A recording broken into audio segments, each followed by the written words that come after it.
Devin Mitchell is one of Georgia State's newest weapons, a clear link to Georgia State's improvement in three-point shooting and wins last season. After a rocky start to his journey in Alabama, this sharp-shooting two-guard made his way back home to play with the Panthers. I felt like I fit with the guys. I fit with the coaching staff, what their plan was for me. I like the culture. They had won the Sun Belt 2 years in a row. Coach Hunter, he had the right type of team to be able to win, and he just needed to add pieces every year. And I felt like me being a piece that he can add in could definitely help continue the success they had been having. When you first got here to this program, I'm pretty sure you didn't know what to expect. What was your very first impression of Coach Hunter in the system? He's very ecstatic in a way.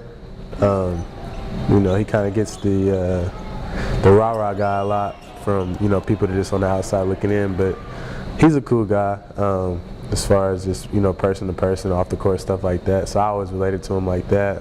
It took me a while to get used to the coaching style a little bit, but once I got that, I was fine, man. He really coached me a lot on little things that I didn't know that were bad habits and stuff like that. Just something simple as just passing the ball ahead every time. Like that wasn't something I used to think about, and I see what it does now when we hit the ball ahead and we get better opportunities on offense and stuff like that. Ironically, going into his first year in the blue and white, he had to redshirt. This will give Devin even more time to prepare for his return.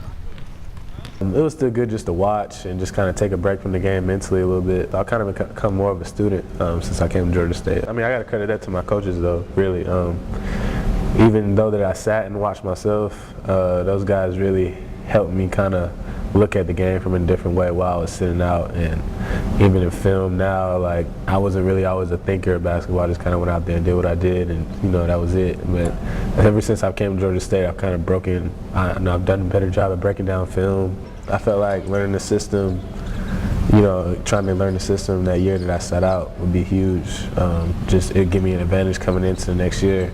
Unfortunately, I got hurt that year, so I didn't really get to practice as much as I wanted to and play as much with the guys I wanted to. So.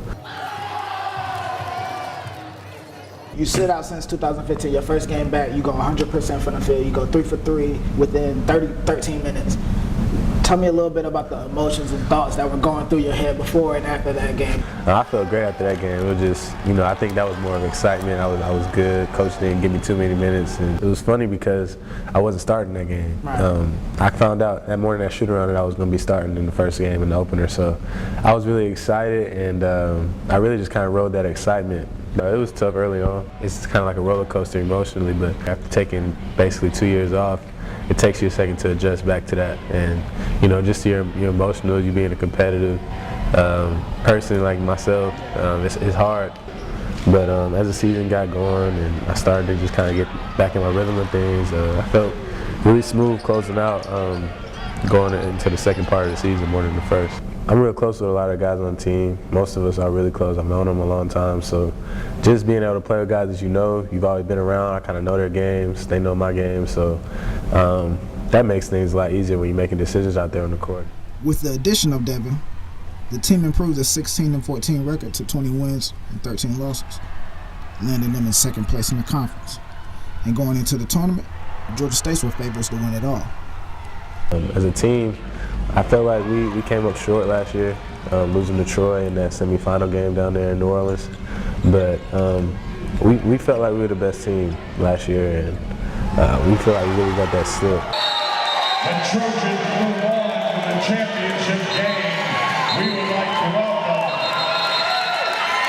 them to the finals tomorrow. The Panthers dropped the ball in the nail biter that would have sent them to the Sun Belt Championship. And a lot of guys, went into this offseason with that loss on their minds. So, coming in this year, that's kind of all we've been thinking about. We just got to finish everything. What's the message you send to the new guys that didn't get to experience, that what you guys went through last season? What's the message that you send to the new guys coming in? I think they can see it. I really do. I think that they feel that a little bit. because anytime it comes up, it's a real serious thing when we talk about that loss or we talk about how we went down there and we should have won that tournament. I feel like just looking at those guys when we talk about it, they kind of feel it a little bit. So they've approached the offseason just like us. I don't feel like they missed a beat at all. They come and work every day, and I can't ask them for anything more. Devin Mitchell, or better known as D. Mitch, has been playing basketball since he was 2 years old. He comes from an athletic family who just so happens to be his biggest motivation to perform. His mother, his younger brother, and his father, they're the fuel to his fire. How influential has he been on your careers, your basketball careers? Oh, huge, man. My dad's a real quiet guy. He's not like the type to, yell at you, or he's kind of like one of our coaches. He just kind of breaks everything down. So anytime I can go to him and talk to him after a game, before the game, his prep definitely always helps me, and especially my younger brother as well. So he's definitely a big influence. I'm the oldest one that's still playing, so I try to always set an example for my younger brother Jalen, and I'm really proud of how he's came along. Jordan is now at Duke. He was playing at Norcross while I was sitting out that year and last year. So just trying to set an example for them first and foremost. They came to a lot of games, and they got to see kind of how I was kind of struggling at first. It stayed with it, and kind of watched me coast through the end. So I think just having their support here was big. Both of them guys just kind of really grinded out, and they're both in really good situations right now. I know you say you're the oldest. That's the who's the best athlete? No, I'm still the best player. Yeah. Better than your father? Oh yeah. I'm definitely better than my dad. He act like he gonna train and come beat me. Yeah. He's like, give me a couple weeks, but he can't beat me. Jalen, my younger brother, really thinks he can get me now too. But he's taller than you now. Yeah, he's about 6'6". Yeah. So. Georgia State 2 guard, 6'4" junior, sharpshooter, 3-point specialist.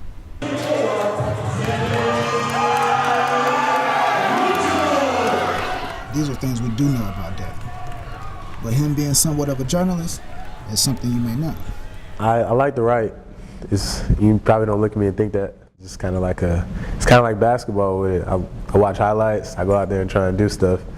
And to me, journalism is kind of the same way. I look at it and try and put it on paper, and it's my own thing. So first and foremost, I want to be a pro. That's my goal at the end. I want to be a pro playing basketball. So to fall back on journalism is something I kind of keep in my mind, because I feel like I'd be pretty good at it. If the opportunity presented itself, I feel like I could definitely go into the field. Before you wrap it all up, your career here at Georgia State, besides winning the Sun Belt, what is something you got set out for yourself? To be honest, I haven't thought about that a lot. It's not something that personally, I think the accolades can come and go. What I want to be remembered for most is bringing a championship here. I feel like that can be the best accolade, period. I don't think that an all-conference award or player of the year, that'd be great, but I don't feel like that's what I'll be remembered for at Georgia State. I feel like if we win the championship, we win the Sun Belt, and we go to the tournament, that's what everybody remembers. So I want to win that championship.